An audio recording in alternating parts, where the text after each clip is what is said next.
The dark days are over. So this morning when I woke from my dreams, a man from Iran came to clean my room. I spoke to him like so simply, right? I asked him, I said, where you from? He's from Iran. And I said, I bet it's beautiful in Iran. And he kind of like, it's like, no, country's like, at war or whatever. And in my mind, I thought, before there was war in Iran, Iran was beautiful. I'm gonna divulge some secrets about Iran today. Why, to me, it's considered a holy city. The detail and stuff that I go into, it's like I'm opening a classified folder. So here we go, opening. I'm gonna tell you a story first, and then I'm gonna go into the man that I met today and the information I divulged to him.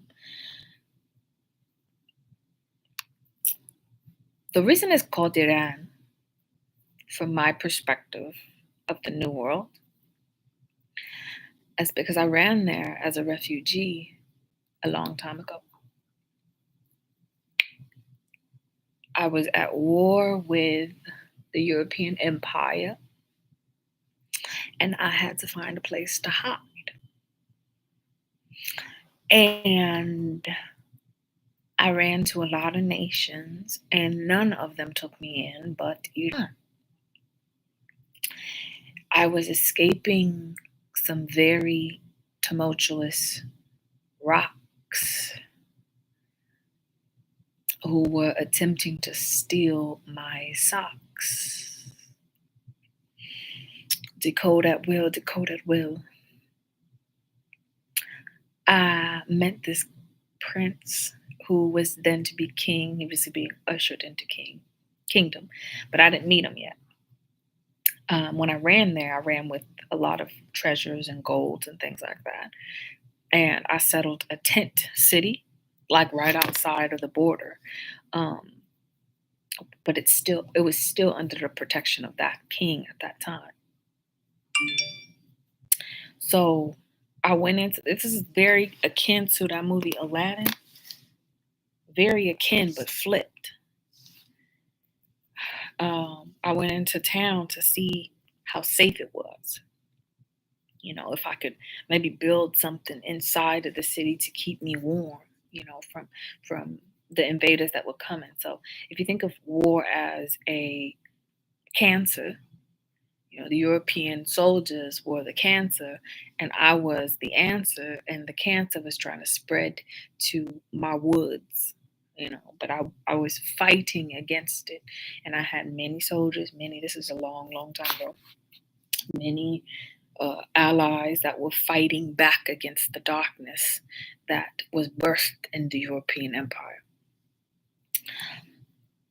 I ran to, it was like a little market. Just like in Aladdin, it was a market, and there was a little girl there, and she was trying, very hungry at this time, and I went to go pay for her to get an apple, and a man came up and he grabbed the girl by his hand and says, "Let's go." He goes, "We don't need your charity. Thank you though, man." I wasn't dressed up in any fancy gear or nothing. I was just trying to help the little girl get some food. When I saw this man, he was fucking beautiful. He looked like coffee with cream. He was beautiful Iranian man. Beautiful. He had golden eyes. Even though his eyes were brown like mine, they were gold. And I didn't know who he was. So, I said to him, I said, "Hey, I want to pay for her food. Why are you being so rude?"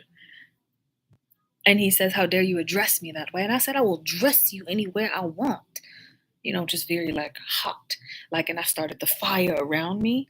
Like when I get heated in an argument or something, someone makes me mad, the any man who is of spiritual wealth can see the fire around me, because when I'm protecting something I love, I turn into a lion of fire, and it's huge. People started backing away and started bowing down to me, and like I was so embarrassed because this beautiful man, pretty people always think they can get away with shit. And so I was trying to tell him, I'm paying for this little girl's food. You don't need to be rude to me because I'm trying to do my duty as a queen. And if I see something in need and see someone in need, I'm going to do it regardless of who you think you are. And he looked at me like he fell in love. I was on fire and I was so embarrassed in this market. I was so embarrassed because I'm not supposed to get angry. As a queen, as a dignitary, now and then, I wasn't supposed to show as much emotion as I did. Yeah. Hey.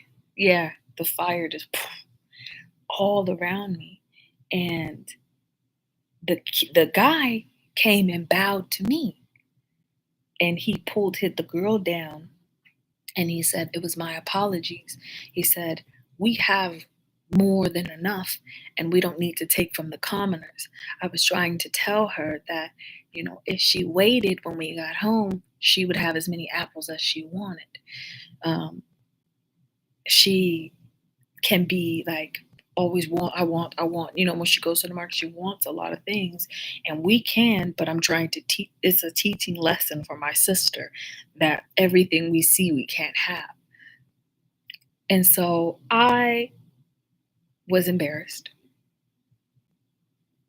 And I told him, I said, please don't bow, King. This is your land.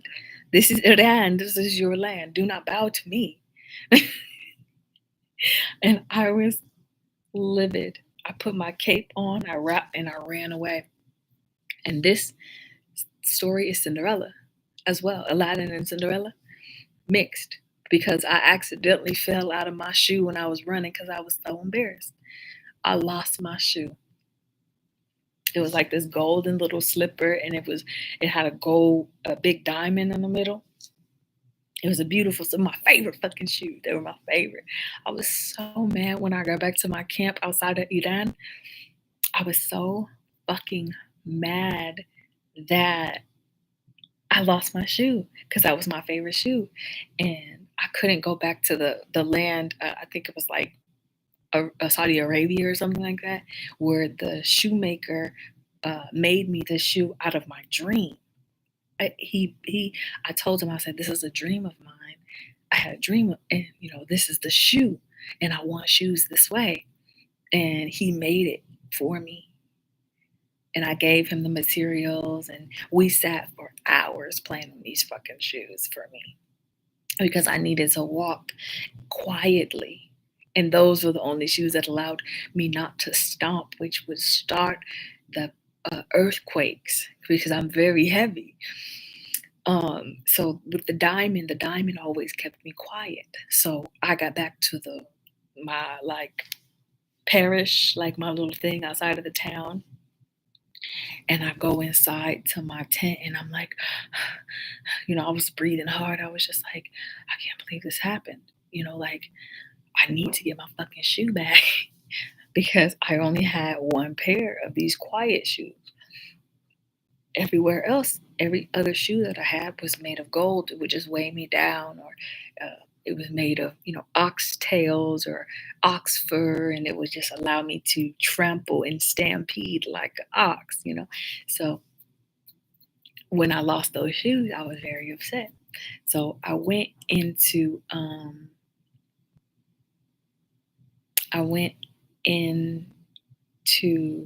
the tent, and I looked in the mirror, and I said, mirror, mirror on the wall.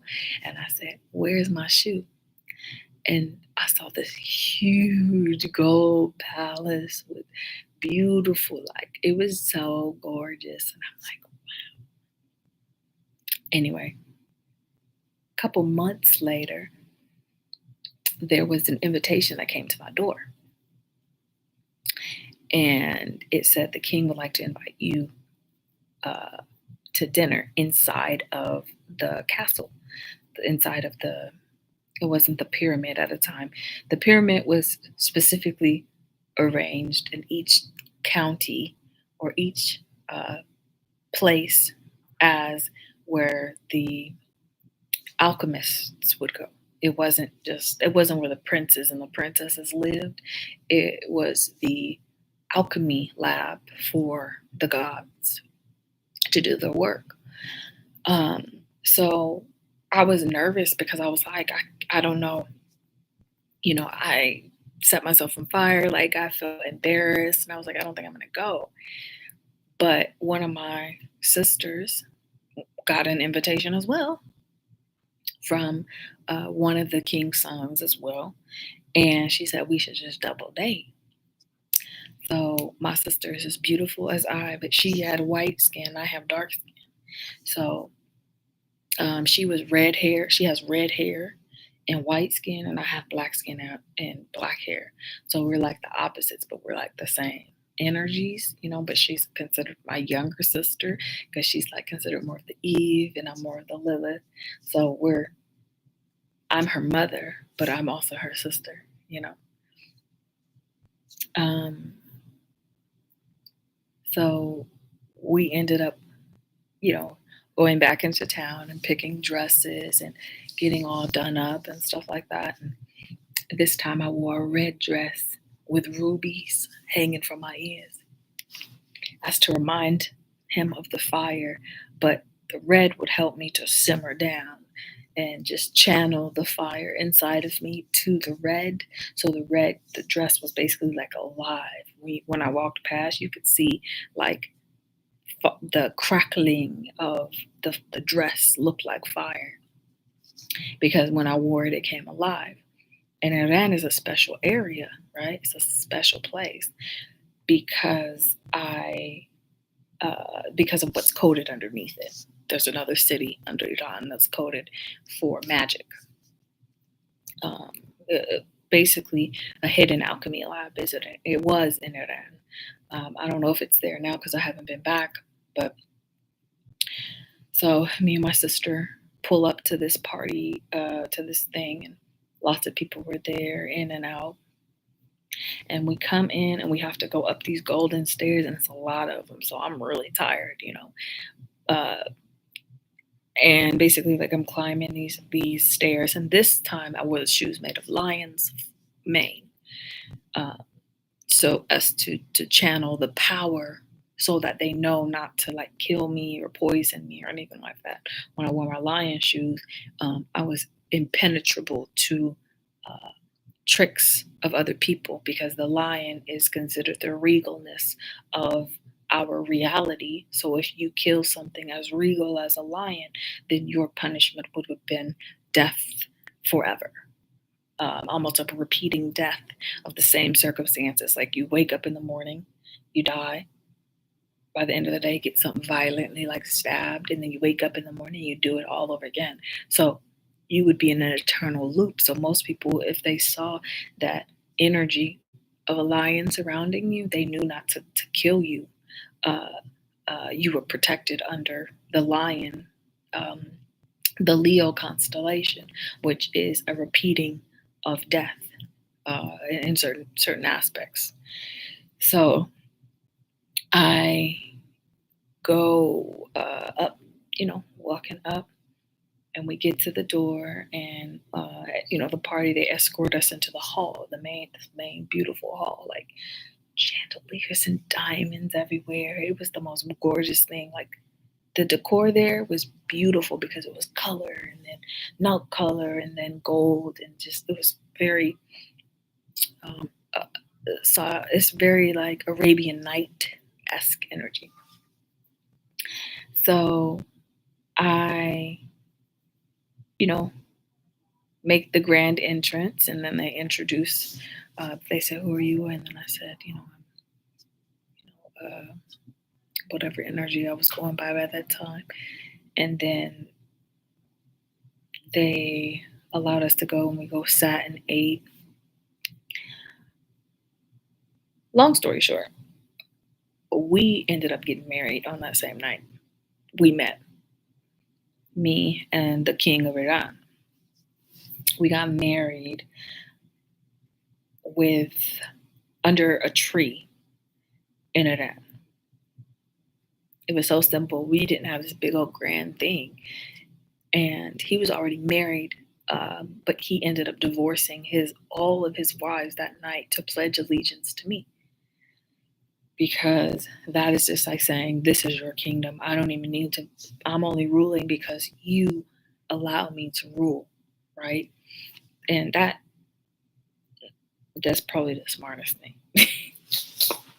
That was probably the smartest thing for him to do, because that legitimized his rule because of the power that I brought from extraterrestrially. Like the weaponries that I bought is his now, all of the shit I brought from the star constellations was now in Iran. So they became a powerhouse from this aspect, from this thing, from this one marriage. He ended up legitimizing the rule of the king of Iran. And we had a lot of kids.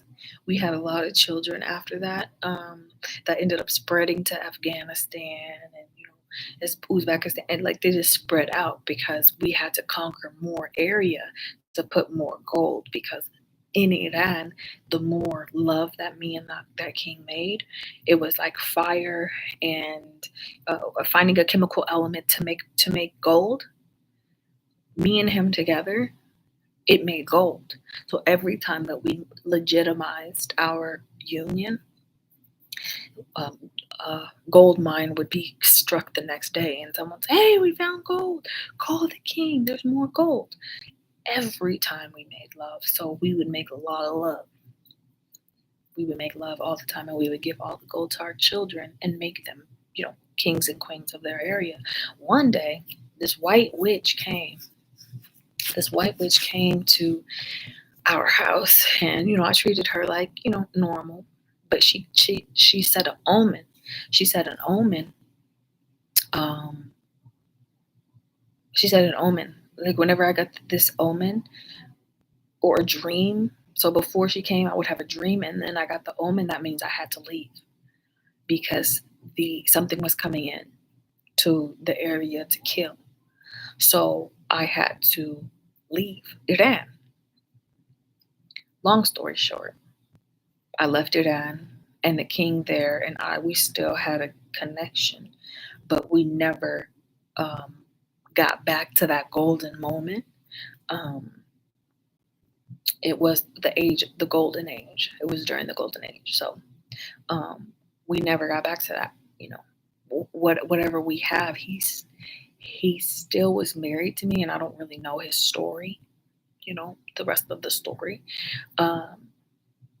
But he said, I heard that as soon as I left, so did the sun. So did the sun. As soon as I left, and I'll lead you back into it, why I'm talking this story here in a second.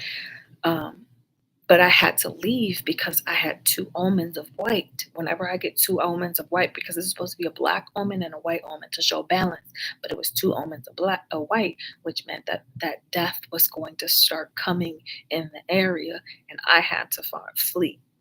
So we ruled for a long time. It was a beautiful rule. I was in love. It was beautiful. Everything was perfect, right? So I ended up going away. And then the sun went with me. And I had left, but I didn't leave. I told him, I said, I set it up. Long game. We built our empire, and I said, it's going to be these many days of darkness for this area. But I said, when I go back, I will put the sun back in the sky, right? So, but I said, right now we need it to be dark so that the enemies don't know where the Ark of the Covenant is or will be. The Ark of the Covenant came to Ethiopia, or wasn't Ethiopia, but it went back to Iran. This is why they raided Iran and Iraq, because they're brother cities, twin brothers. Iraq and Iran were twin brothers. I married Iran. Iraq is his brother, which is the shadow, and my sister ended up marrying Iraq. So Iraq and Iran were brothers. Listen to me, okay? Iraq and Iran were brothers. I married Iran. My sister married Iraq. But I left the Ark of the Covenant in Iran and the shadow of the Ark of the Covenant in Iraq, the brothers. So that's why they went in to dig for gold and things like that. I'm going to tell you something about the Ark of the Covenant that no one else will tell you and will ever to know. The Ark of the Covenant is important in the final days because once I get my hands on it and once I get a hold of it and I open it, so does the golden age begin again.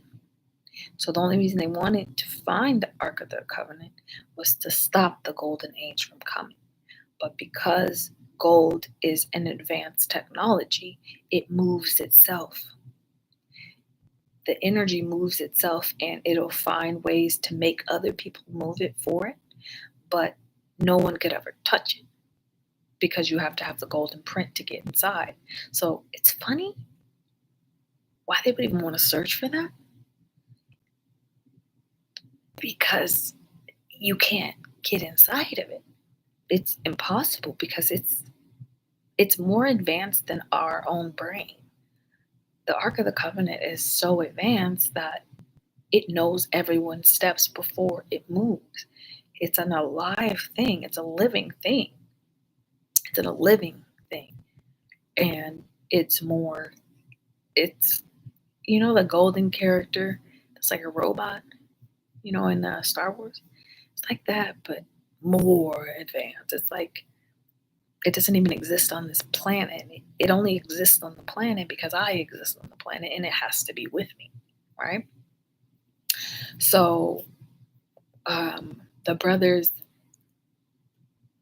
my sister still stayed in Iraq, but I had to leave. She needed to solidify the legitimacy of our ruling in Iraq, but that means that the older brother had to take over Iran because it has to be balanced male and female on the throne.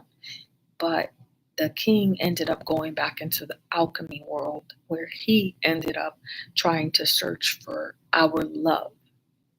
Everyone thought that, the alchemists search for how to turn, elements into anything into gold. But it's from this perspective, he was looking for love from an alchemical standpoint. So whenever he would find this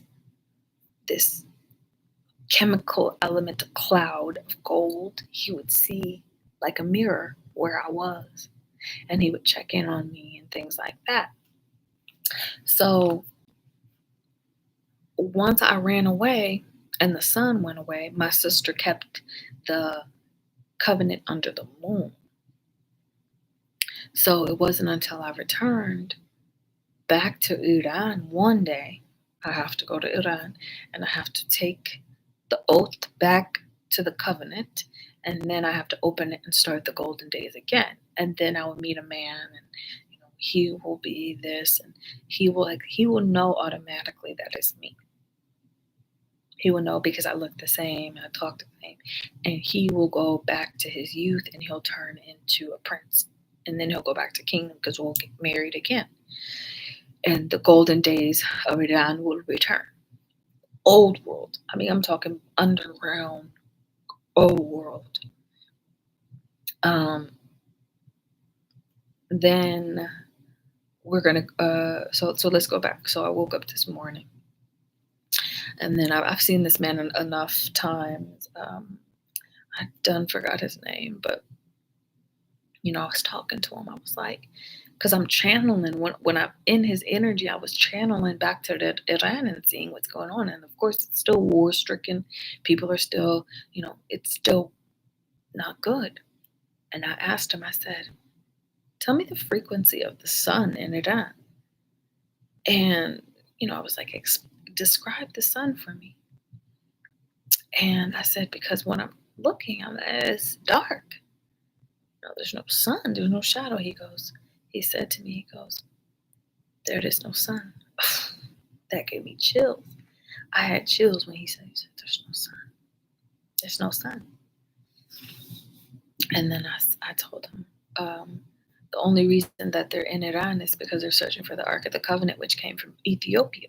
And I told him those words specifically. I said that for specifically. I said, in Iran, the Ark of the Covenant is there. And I said, that's why they're facing war. And I'm like, it's to no cause. It's to no effect at all. Like, you're never going to find the gold. The gold is stored from a spiritual standpoint, not from a physical standpoint. The gold has to be recreated in finding that match of love with the new king who's going to come up in Iran.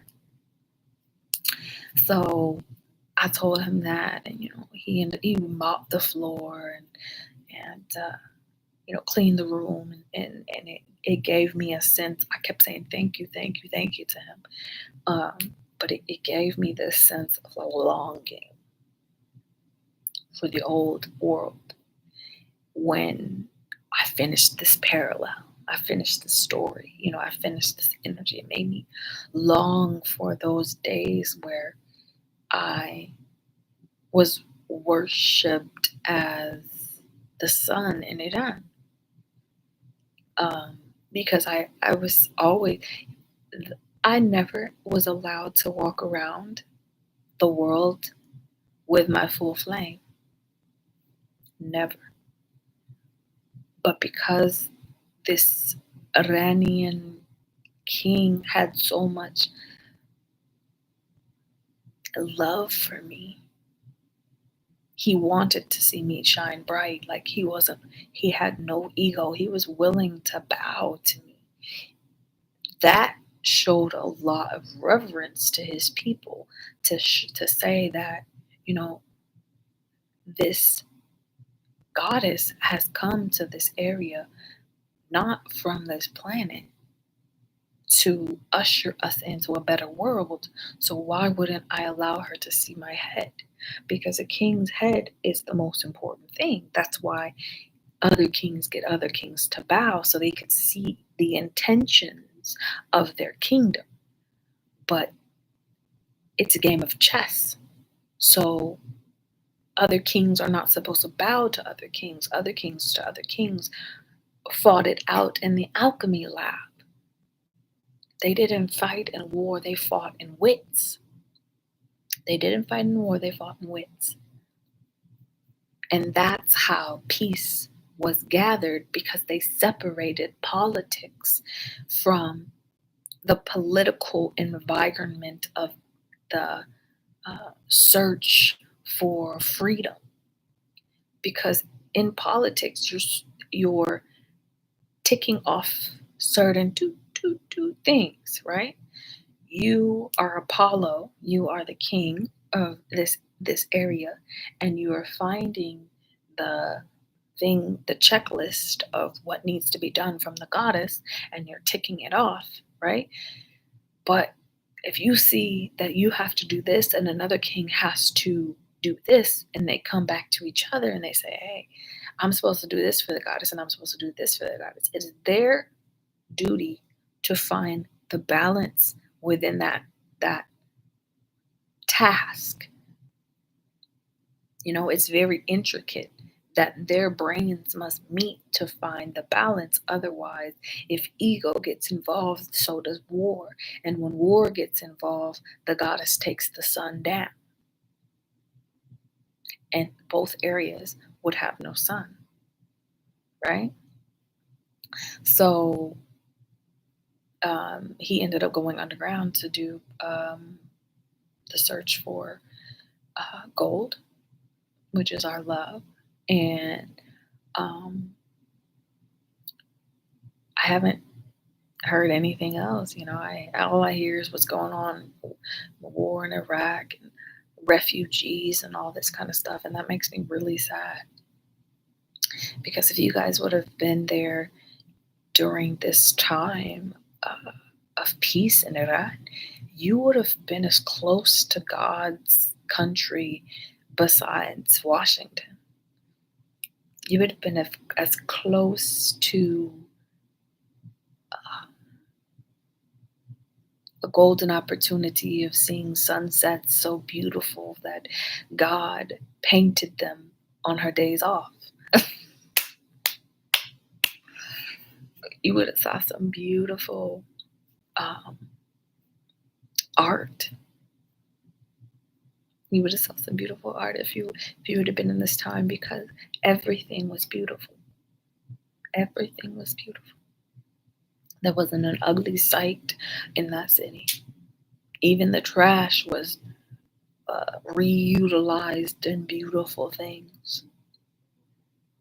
Even the things people threw away became a treasure. It was the most beautiful time that I remember in my memories. I loved Iran so much. It was so close to me. And having to leave it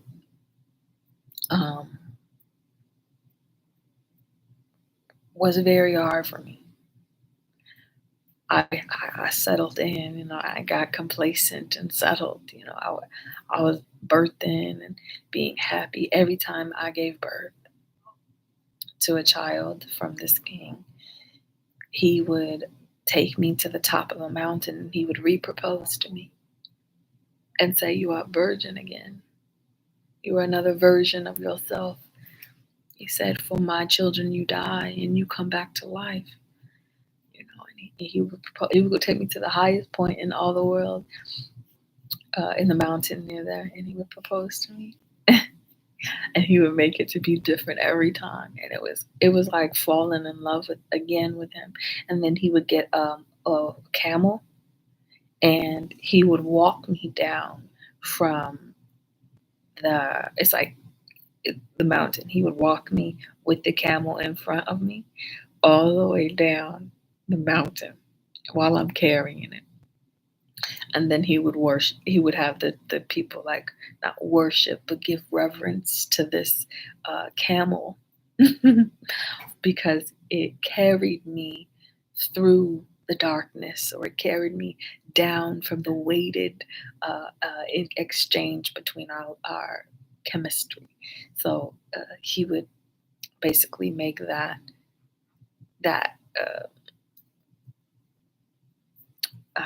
camel considered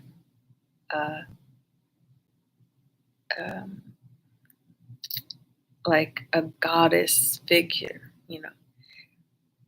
and the lineage that came off of that camel was always worth a lot of money.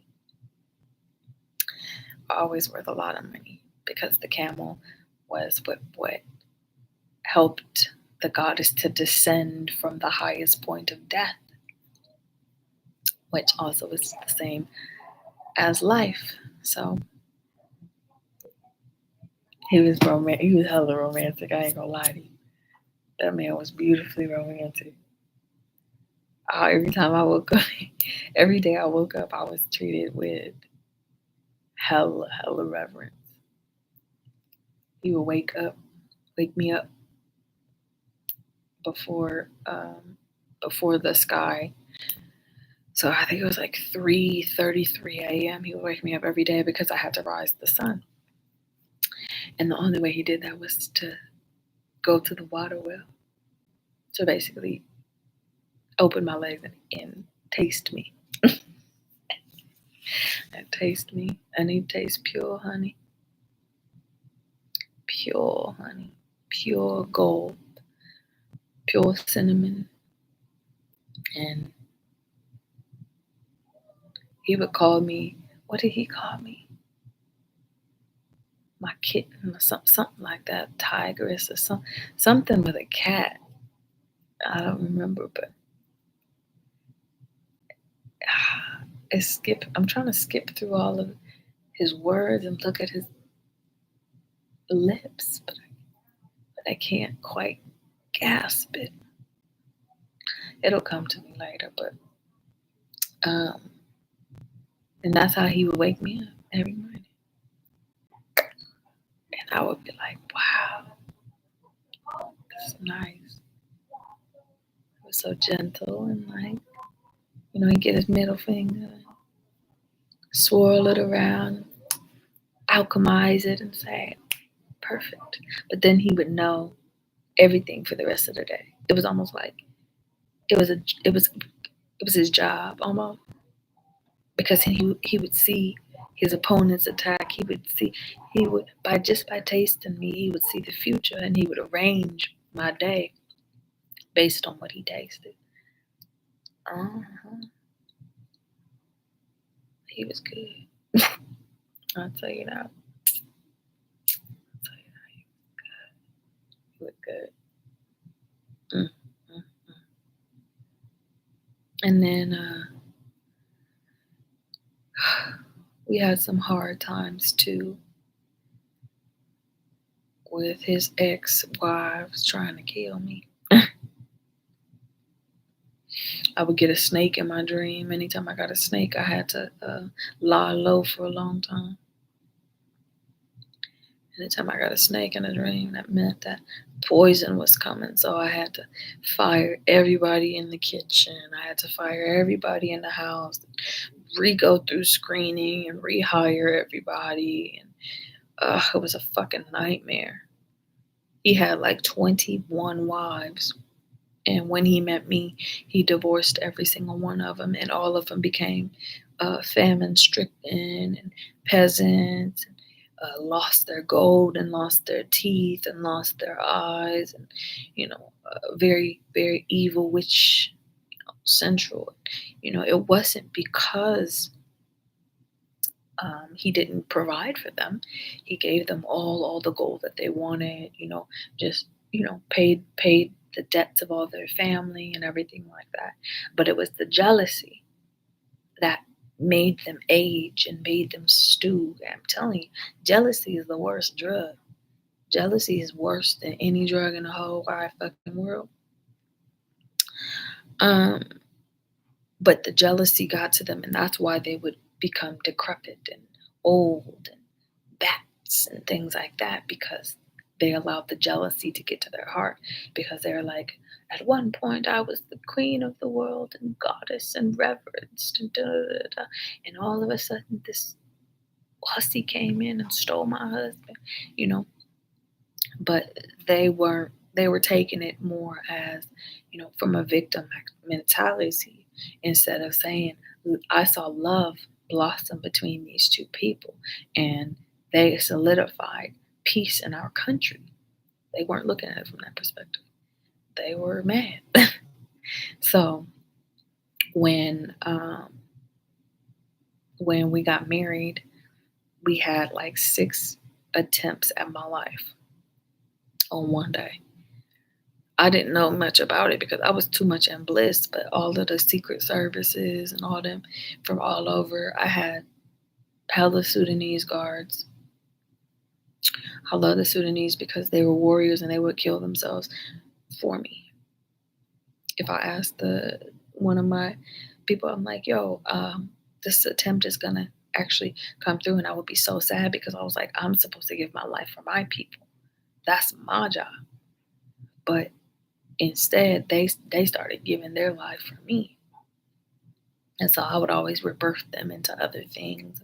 If they wanted to be a person to stay in the lineage, I would give the seed to the daughter, and allow them. But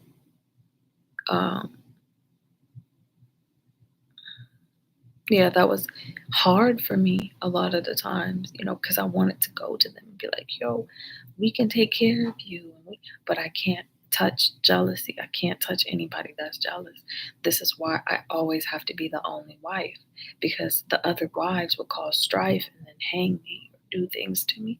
And then it would stop time on a dime, and everything would go black. And all the alchemists would have to get together in order to rebirth light, to restart the fire, because I am indeed the fire of creation, in this time. So I would always push out love, and the vibration of love that would come off would come out from the sun, which would feed the children's head and make them grow big, long. It's a lot of cyclical stuff. So I told, the man this morning, I said, I'm going to go back and I'm going to raise the sun. I'm going to go back and I'm going to raise the sun. So that's the story of Iran and Iraq. Iraq was this, he was beautiful too, but that was my sister's husband. I had Iran. That's all I needed. At that time in my life, I didn't need nothing else but Iran. Every morning before the sun comes up, we make love. Sometimes 6 times in one day. And the children would be so mad because it'd be so hot that day because it was 6 suns that would come out to play. So we would have to add clouds. So during certain parts of the day, he'd find me and he'd make it rain.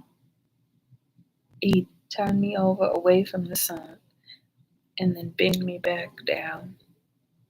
And then he'd pummel and push until I started to rain from behind, from my womb. And when I would, squirt the juices and he'd drink, and then he'd spit it out and it'd rain outside. He knew how to alchemize the weather through my portal. He was one of the top alchemist in the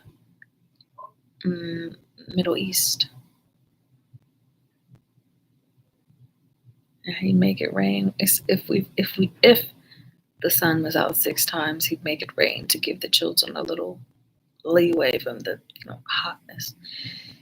And then palm trees grew everywhere, and it was just beautiful. The marketplace was lined in gold.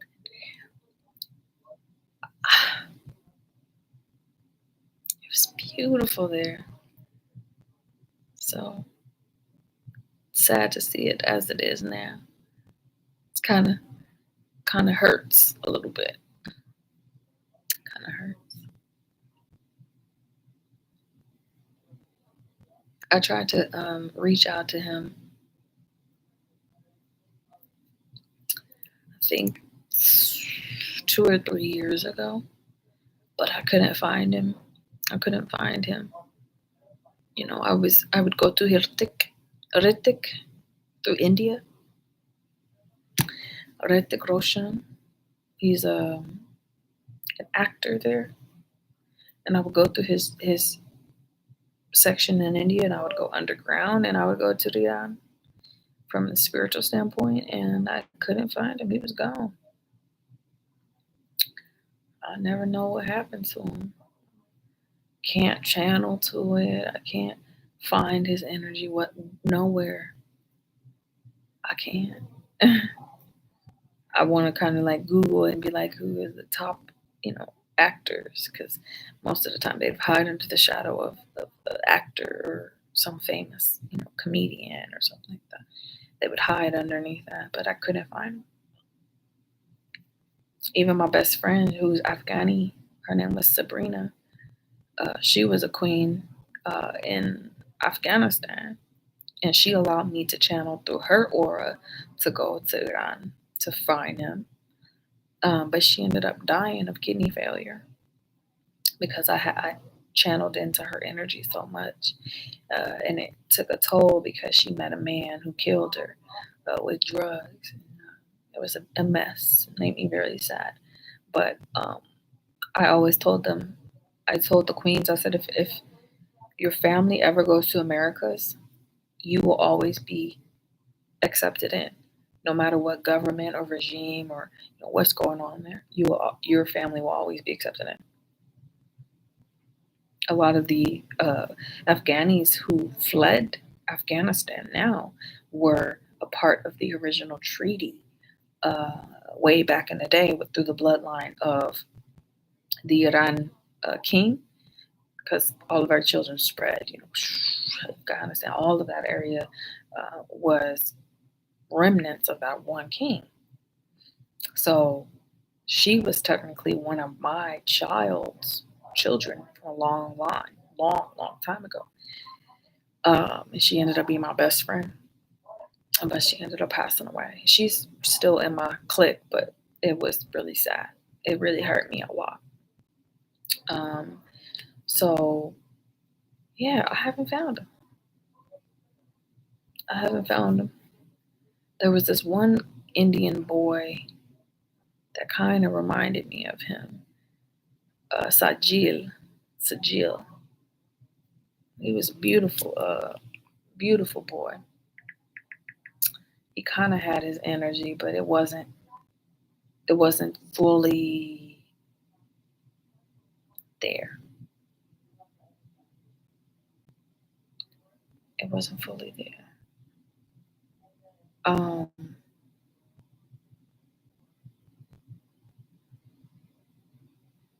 yeah, it wasn't fully there. So I'm excited to go back to that storyline and finish some Forbidden Pieces and put them back together. But I am most excited about bringing the sun back to Iran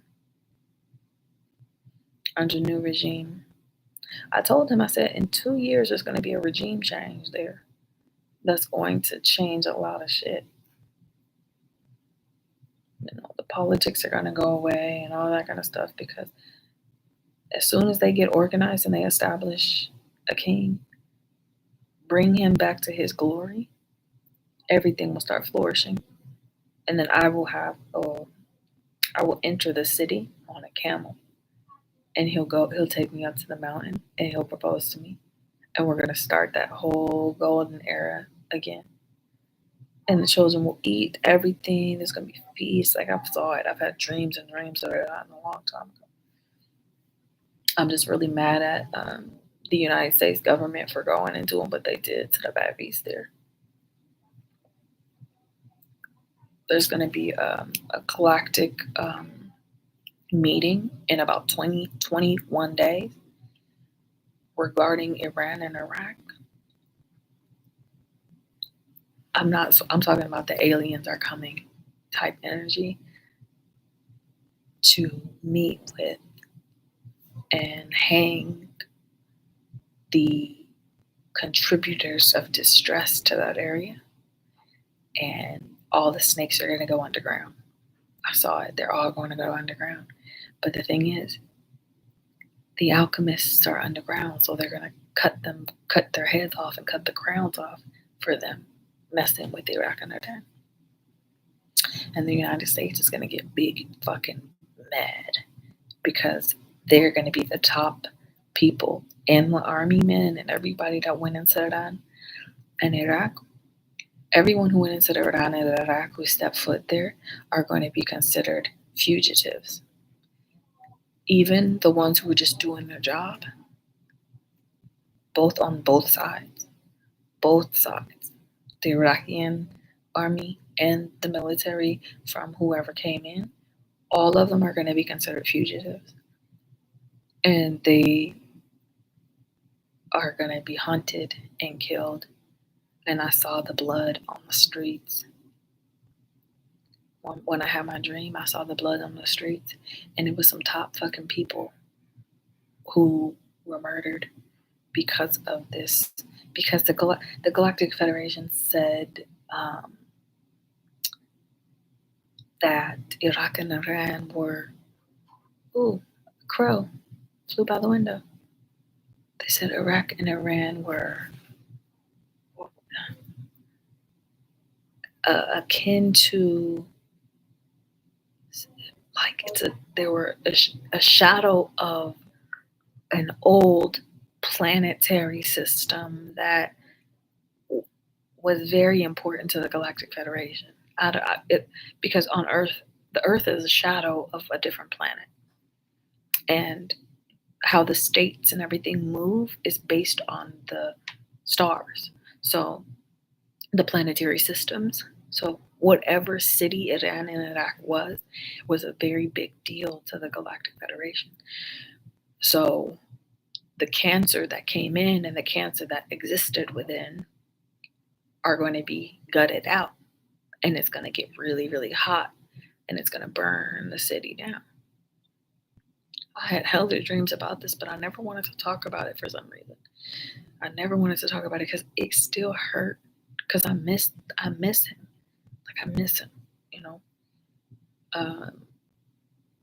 And I want to find him again. I don't know much about the culture now and the people there and all that. But yeah, I kind of want to see, because Sajil had his eyes. You know, Sajil had his eyes. Let me see if I can find Sajil on Instagram. See if I can search through his eyes. Yeah, Sajil's married now. This is him.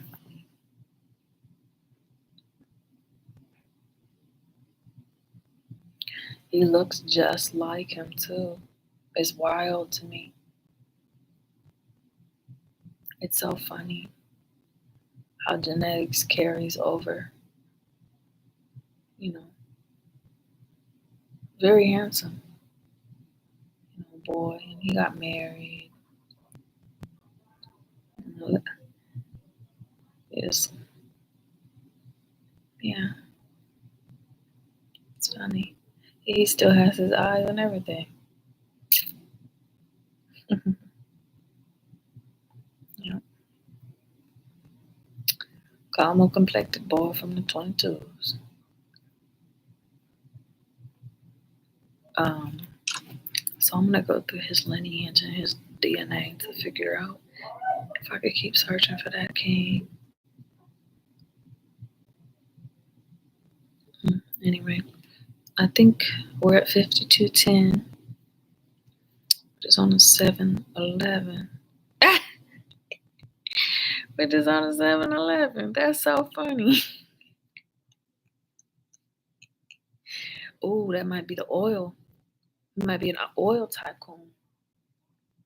We're on a 3-2-1, which means I'm going the wrong way. Maybe not an oil tycoon, but has something to do with oil.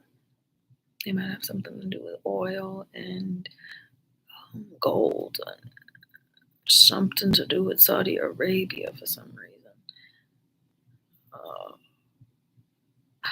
Someone's telling me he actually figured out the alchemical, how to turn oil into gold. And he is very wealthy. Oh,